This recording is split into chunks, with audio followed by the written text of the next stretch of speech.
Following their town hall with Donald Trump at St. Anselm College in New Hampshire on Wednesday, CNN has come under furious criticism from media analysts, including some of their own reporters, for putting on the event at all, as well as for failing to get a handle on the former president's lies and his efforts to radicalize the crowd of Republican voters. On Thursday evening, speaking to the nation at the start of his nightly broadcast, CNN's Anderson Cooper addressed the criticism, acknowledging much of it was valid, but also trying to explain what the network was trying to do, and warning people to understand the most important takeaway of what they saw the night before. Before we begin with tonight's broadcast, I want to say something about what we witnessed at last night's town hall, said Cooper. Many of you have expressed deep anger and disappointment. Many of you are upset that someone who attempted to destroy our democracy was invited to sit on a stage in front of a crowd of Republican voters to answer questions, and predictably, continue to spew lie after lie after lie. And I get it. It was disturbing.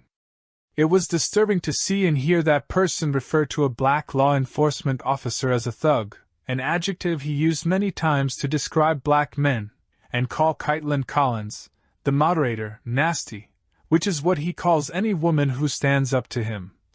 Cooper continued.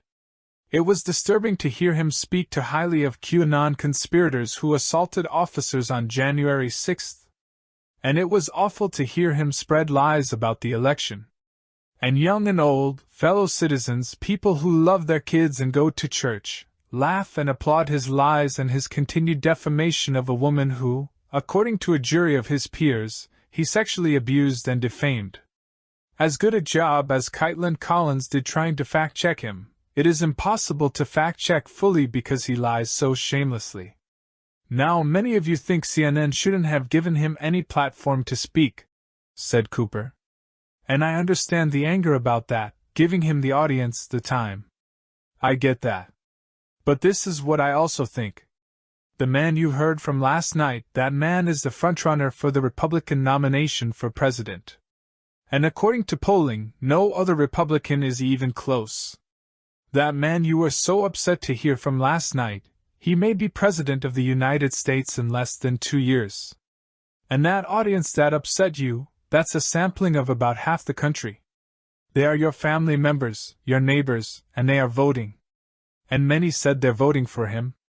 Now, maybe you haven't been paying attention to him since he left office.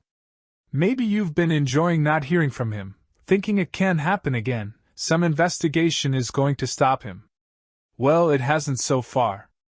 So if last night showed anything, it showed it can happen again. It is happening again.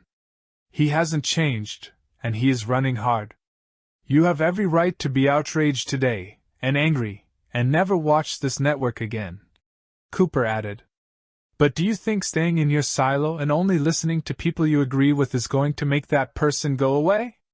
If we all only listen to those we agree with, it may actually do the opposite.